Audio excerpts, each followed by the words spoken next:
श्री सीतानाथ समारंभां श्रीरामानंदार्य मध्यमाम् अस्मदाचार्यपर्यन्तां वंदे श्री गुरु परंपरां। प्रेम से बोल श्री अयोध्यानाथ सरकार की जय। आप सभी को श्री चित्रकूट धाम टाटी घाट से रघुनाथ दास की तरफ से सादर जय श्री राम, जय श्री राम, जय श्री राम।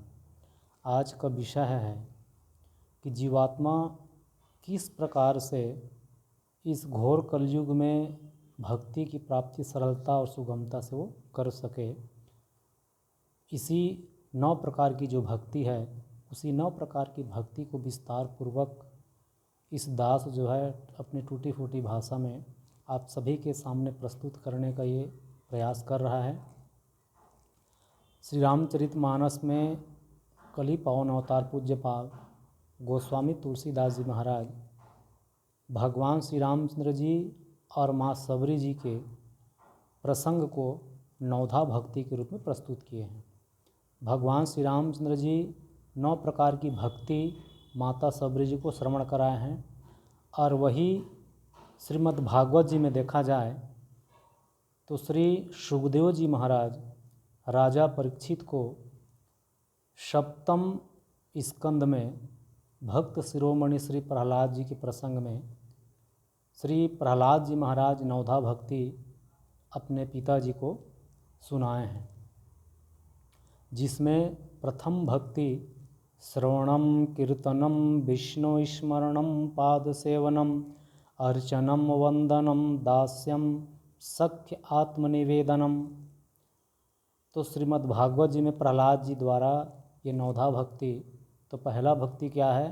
प्रथम भक्ति है श्रवणम, कीर्तनम, फिर विष्णु स्मरणम, पाद सेवनम, अर्चनम वंदनम, दास्यम, सख्यम, आत्मनिवेदनम। ये 9 प्रकार की भक्ति श्री प्रहलाद जी महाराज श्रीमद् भागवत जी में सुनाए हैं। और श्री रामचंद्र जी माता सबरी जी को नवधा भक्ति के रूप में 9 प्रकार की भक्ति जो श्रवण कराए हैं। तो प्रथम भक्ति क्या है? प्रथम भगति संतन कर संगा, तू शरीरति मम कथा प्रसंगा। प्रथम भक्ति संतन कर संगा। प्रथम भक्ति है संतों का संग करना। अब संतों का संग हम कैसे करें या कैसे हमको उपलब्ध हो, तो विनय पत्रिका में पूज्य बाबा गोस्वामी तुलसीदास जी महाराज लिखते हैं कि जीवात्मा चाहे कितना भी प्रयास करे, अपने प्रयास से वो संतों का संग या संतों का सानिध्य वो नहीं लाभ प्राप्त कर सकता। तो फिर कैसे प्राप्त होगा? तो कहे जब द्रवई दीन दयालु राघव साधु संगति पाइए।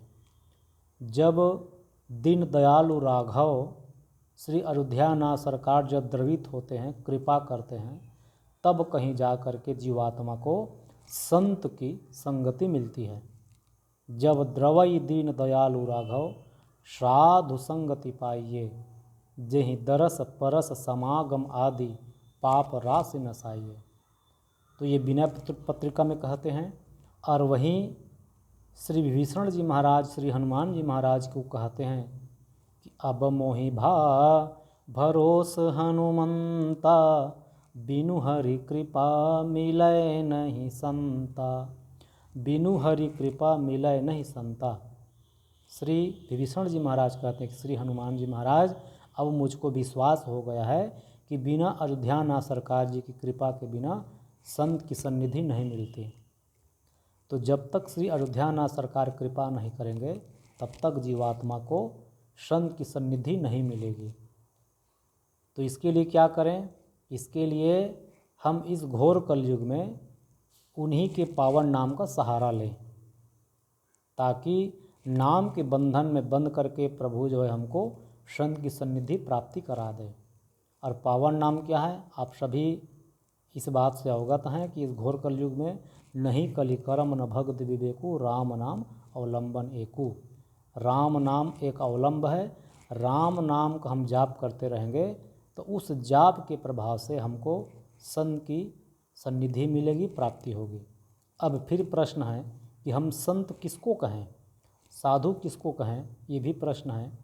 तो श्रीमद् भागवत जी में कपिल भगवान अपने माँ देहूती माता जी को कहते हैं कि मैया, मैं कहता हूँ कि आप संत के सन्निधि में रहिए, तो संत के सन्निधि में रहने से आपको स्वतः भक्त ठाकुर जी के नाम, रूप, लीला और धाम की प्राप्ति होती रहेगी। क्यों?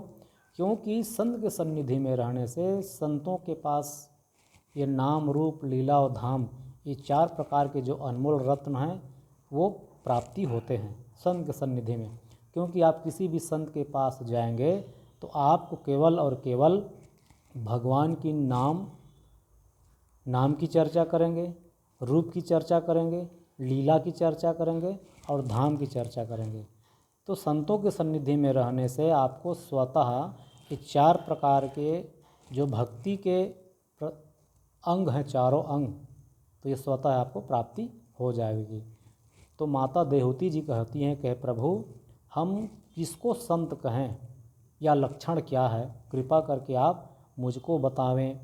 तो भगवान कपिल भगवान कहते हैं कि माँ, 4 प्रकार के लक्षण पाए जाते हैं। पहला, तितिक्षवः कारुणिका सुहृद सर्वदेहिनां अजाद शत्रवः शांता साधवा साधुकुलभूषणा। ये 4 प्रकार के लक्षण जिस जीवात्मा में आपको दिखाई पड़े कि वो संत हैं, वो साधु हैं। पहला लक्षण क्या है? तितिक्षवः। तितिक्षवः अर्थात जो तितिक्षु हो, अर्थात लाभ, हानि, सुख, दुख, जय, पराजय, मान, अपमान सबसे वो परे हों। जैसे उनको आप मन सम्मान करेंगे तब भी प्रसन्न रहेंगे और अपमान करेंगे तब भी प्रसन्न रहेंगे। उसको लाभ होगी तब भी प्रसन्नता और हानि होगी तब भी प्रसन्नता होगी। अर्थात अनुकूलता प्रतिकूलता में जो सम बने रहें, ठाकुर जी की आशीर्वाद समझ करके उसको ग्रहण कर लेवें, वो होते हैं तितिक्षु। अर्थात हर प्रकार के अनुकूलता प्रतिकूलता को सहन करने वाले को तितिक्षु कहा गया है। दूसरा लक्षण क्या है? तितिक्षवः कारुणिका। कारुण्य भाव, अर्थात अपने हृदय में करुणा रस भरे रहे। और सुहृद सर्वदेहीनाम। सर्वदेहीनाम सुहृद, अर्थात जितने भी देहधारी हैं, सुहृद, जितने भी देहधारी जीवात्मा हैं, उन सबके प्रति उनके हृदय में क्या हो? दया हो, सुहृद हो।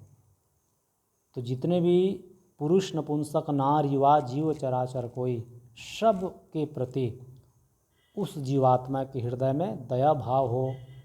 तो ये 3 लक्षण हो गए, तितिक्षवः, कारुणिक, सुहृद, सर्वदेहीनाम। और अजाद शत्रवः, अर्थात जिस जीवात्मा के जीवन में कोई शत्रु न हो और कोई मित्र न हो। अर्थात कबीरदास जी महाराज कहते हैं साधक को कैसी रहनी चाहिए? तो कबीरा खड़ा बाजार में सबकी मांगत खैर, ना काहुन से दोस्ती ना काहुन से बैर। कबीरदास जी कहते हैं न किसी से दोस्ती करो, न किसी से शत्रुता भाव रखो। अर्थात अजाद शत्रवः।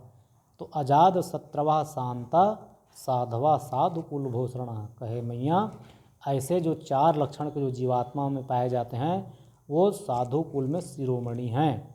तो ये हो गए संत के लक्षण। तो ऐसे संत के सन्निधि जब तक ठाकुर जी कृपा नहीं करते तब तक उस जीवात्मा को प्राप्ति नहीं होती। तो प्रथम भक्ति संतन कर संगा, और दूसरी रति मम कथा प्रसंगा। दूसरी रति क्या है? मम कथा प्रसंगा में रति हो, अर्थात प्रेम हो। भगवान कहते हैं कि मेरी जो कथा है उस कथा में जीवात्मा के अंदर में प्रेम होए, रति होए। क्योंकि जैसे श्रोता सुमति सुशील सुचि कथा रसिक हरिदास, वो कैसा हो? सुमति, सुशील, सूचि, सूचि माने पवित्र, अंदर से और बाहर से। सुमति, सुशील, सूचि, कथा रसिक, कथा के वो रसिया हो, कथा रसिक और हरिदास, वो भगवान का वो दास हो। तो ये हैं दूसरी रति मम कथा प्रसंगा। क्योंकि कलयुग में भगवत प्राप्ति के लिए 2 ही साधन इस कलयुग में पाए जाते हैं या देखे गए हैं। वो है, पहला है भगवान का ये पावन नाम, और दूसरे में भगवान की कथा। भगवान की कथा बिनु सत्संग न हरि कथा तहि बिनु मोह न भाग, मोह गए बिनु राम पदा होई न दृढ़ अनुराग। तो भगवान की कथा के बिना जीवात्मा के मोह की निवृत्ति नहीं होती। हाँ, राम चरण रति जो चाहा अथवा पद निर्वाण, भाव सहित यह राम कथा करहु श्रवण पुटपान। गोस्वामी जी कहते हैं जिस जीवात्मा को ठाकुर जी के चरणों में रति चाहिए, राम चरण रति जो चाह, जो कोई चाहना करते हैं, अथवा पद निर्वाण, अथवा पद निर्वाण अर्थात जो मोक्ष की कामना करते हैं, तो क्या करें, भाव सहित यह राम कथा करहु श्रवण पुटपान। वो अपने दोने रूपी कांड से वो भगवान की कथा को रसपान करें। भव सागर चाह पार जो पावा, राम कथा ताह कदृढ़ नावा। जो भवसागर पार जाना चाहते हैं उनके लिए ये राम कथा क्या है, दृढ़ नौका के समान है। सुनिश्चित रूप से आप बैठ जाइए उस नौके में, राम रूपी कथा रूपी नौके में, तो आप भवसागर से पार आप जा सकते हैं। तो बिनु सत्संग न हरि कथा तेहि बिनु मोह न भाग, और मोह गए बिनु राम पद होई न दृढ़ अनुराग। कलयुग समयुग आण नहीं जो नर कर विश्वास, गाय राम गुण गण विमल भव तर बिना ही प्रयास। वो बिना प्रयास के भवसागर वो पार जा सकते हैं। तो ये है दू शरीरति मम कथा प्रसंगा। और ये तो प्रथम भाग है।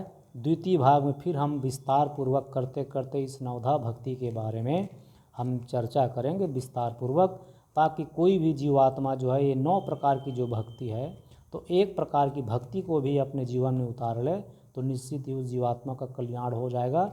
इसी भाव को लेकर के मैं पुनः आप लोगों से सादर जय श्री राम, जय श्री राम, जय श्री राम। आप लोग अगली भाग इंतज़ार करते रहिएगा। मैं जल्द ही नवधा भक्ति के दूसरे भाग के रूप में मैं वीडियो अपलोड करूँगा। तब तक आप सभी को सादर जय श्री राम।